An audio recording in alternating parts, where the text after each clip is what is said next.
Hello बच्चों, आप सभी का स्वागत है आपका अपने यूट्यूब चैनल कंपोस्टर पर। तो इस वीडियो में देखने जा रहे हैं क्लास 12 के सब्जेक्ट हिंदी के मोस्ट इंपोर्टेंट निबंध जो इस बार आपके बोर्ड एग्जाम में 100% इनमें से एक देखने को मिलने वाला है। ठीक है, आपको चार ऐसे निबंध बताऊंगा जो इनमें से आपको दो कम से कम आपके बोर्ड एग्जाम में इस बार 100% श्योरिटी के साथ देखने को मिलने वाले हैं। तो उससे पहले मैं आपको थोड़ा सा सिलेबस दिखा दूं कि एक तो देखो आपका वो जो अनसीन पैसेज आता है, ठीक है, आपरित गद्यांश आता है, तो वो आपका एक और दो दो नंबर के क्वेश्चन आएंगे आपके 10-10 नंबर यानी 20 नंबर का आपका वो आने वाला है। ठीक है, उसके बाद आपका खा नंबर सेक्शन आ जाएगा रचनात्मक लेखन प्रकार, जो वही आपके दो पैराग्राफ रहेगा। इसके बाद फिर जो आपका पहला टॉपिक आता है निबंध का। ठीक है, तो आज के इस वीडियो में निबंध पर हम डिस्कस करेंगे कौन कौन से निबंध आएंगे और किस तरह से आपको निबंध को लिखना है। उसके बाद फिर नेक्स्ट जो आपका टॉपिक है, जैसे आप देख पा रहे हैं यहाँ पे, जनसंचार की विधाओं पर दो प्रश्न, यानी प्रिंट मीडिया संपादकीय फिर रिपोर्ट आलेख। ऐसे ही हम टॉपिक वाइज आपको वीडियो प्रोवाइड कराते रहेंगे। तो सिंपल आपने चैनल को सब्सक्राइब कर लेना है और उसके बाद सिंपली आपको प्लेलिस्ट में जाकर के हिंदी की प्लेलिस्ट ओपन कर लेनी है, जिसमें आपको ये सारी वीडियोस देखने को मिल जाएंगी। ठीक है, और अगर आपको ये सारी पीडीएफ के रूप में सारे चाहिए, ठीक है, क्वेश्चंस, तो आपको टेलीग्राम चैनल ज्वाइन करना होगा, जिसका लिंक आपको डिस्क्रिप्शन में देखने को मिल जाएगा। तो करते हैं जो निबंध है आपको मैं सीधा उस पर ले चलता हूँ, इसको हम कर लेते हैं फुल स्क्रीन पर। ठीक है, और जितने निबंध देख रहे हैं आज, इन चारों में से चार पांच में से आपको एक निबंध 100% आपके एग्जाम में इस बार देखने को मिलने वाला है। तो फर्स्ट जो है टॉपिक आप देख पा रहे हैं, बढ़ती जनसंख्या की समस्या। और ये हाल ही में भी चर्चा में रहा है मुद्दा, तो इसको भी इस बार आपके एग्जाम में 100% है कि ये इस बार रहने वाला है। तो बढ़ती जनसंख्या की समस्या, तो सबसे पहले देखो निबंध में आपको प्रस्तावना लिखनी होती है, क्योंकि आप ऑलरेडी क्लास 10th के एग्जाम दे चुके हैं, तो आपको अच्छे से पता है टॉपिक किस तरह से बनाए जाते हैं। तो सिंपल आप क्या करेंगे, आप इसको पढ़ते जाएंगे या फिर आप चाहे तो स्क्रीनशॉट भी ले सकते हैं या वीडियो को रोक करके भी इसको पढ़ सकते हैं। तो मनुष्य एक सामाजिक प्राणी है, वह समाज में जन्म लेता है और समाज में ही पूरा जीवन व्यतीत कर लेता है। जीवन भर व्यक्ति अनेक समस्याओं का सामना करता है। कुछ समस्याएं व्यक्ति के निजी जीवन से संबंधित होती हैं तथा कुछ का संबंध पूरे समाज से होता है। पूरे समाज से संबंधित समस्याओं का समाधान सामूहिक प्रयासों द्वारा होता है। ये आपने क्या लिख दिया, प्रस्तावना लिख दिया। अब इसके अंदर जो आपने पॉइंट बनाने हैं वो आप यहाँ पे सिंपल देखेंगे, पॉइंट देखेंगे, बाकी अंदर का आप खुद से बना करके लिखेंगे। ठीक है, मेन है कि आपको पता चल जाए कि इंपॉर्टेंट कौन से हैं, और अगर आपको कहीं और नहीं मिलता है इसका सॉल्यूशन, तो आप इसको भी इजिली पढ़ सकते हैं वीडियो को रोक करके। तो समस्याओं का कारण अधिक जनसंख्या। तो कोई भी समस्या उत्पन्न होती है हमारे जीवन में, तो उसका जो मेन मुख्य कारण है वो है बढ़ती हुई जनसंख्या।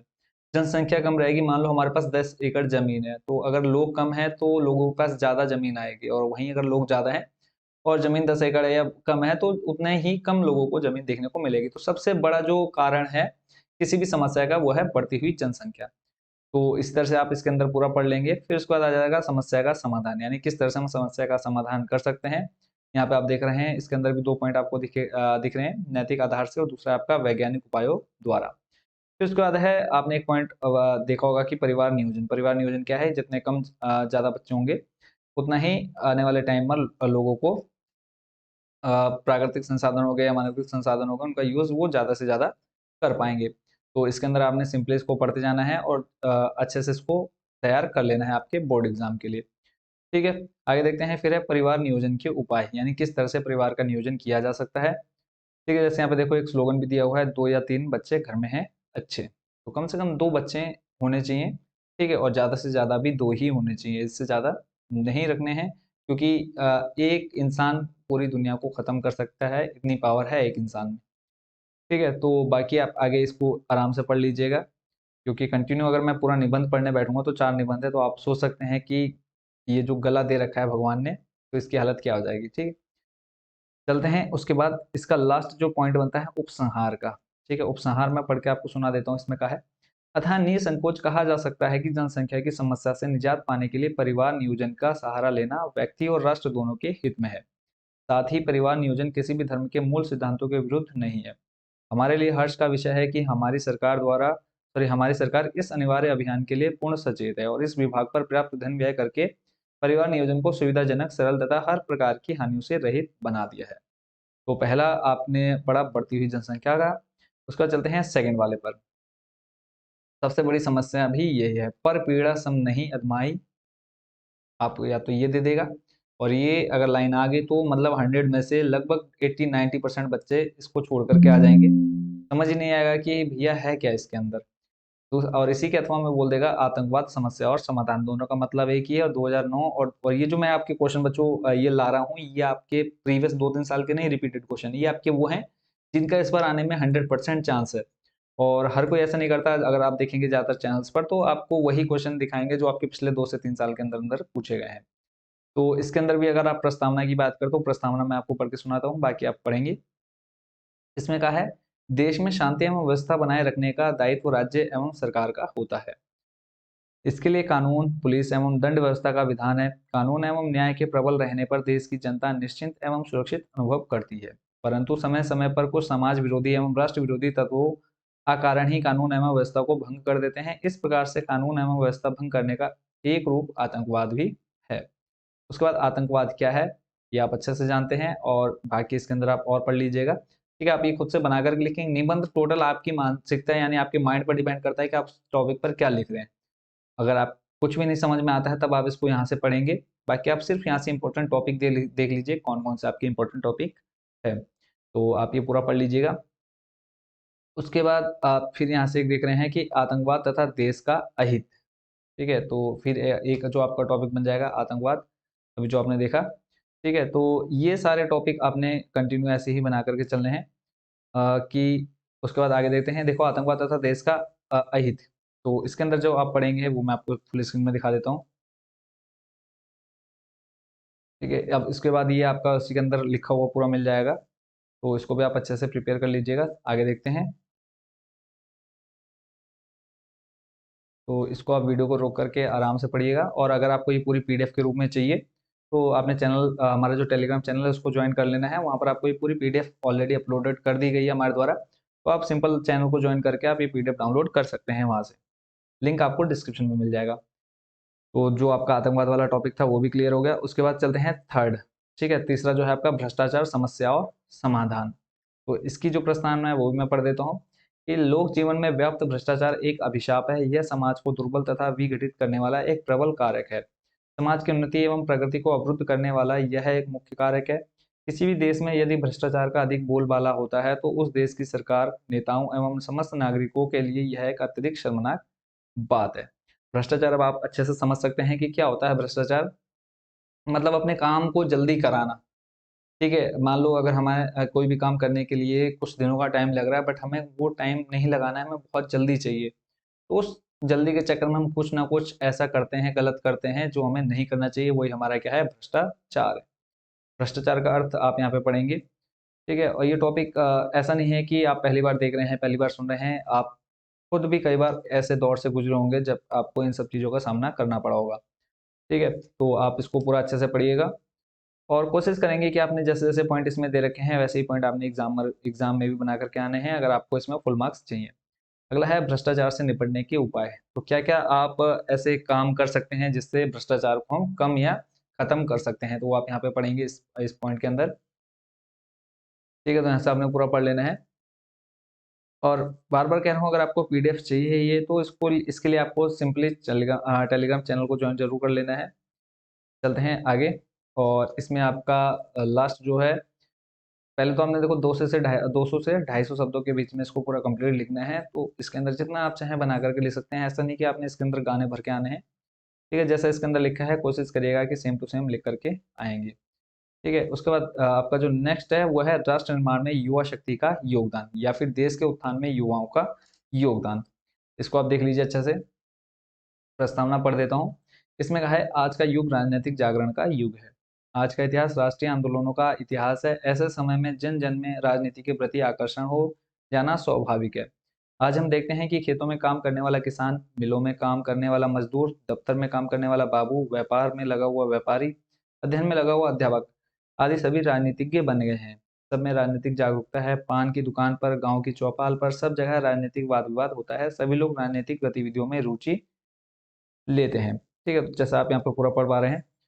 उसके बाद आ जाता है देखो विद्यार्थी, क्योंकि मेन जो है आजकल के युवा ही हैं जो समाज को बना भी सकते हैं और समाज को पूरी तरह से खत्म भी कर सकते हैं। तो किस तरह से समाज को बना सकते हैं वो आपने इसमें लिखना है।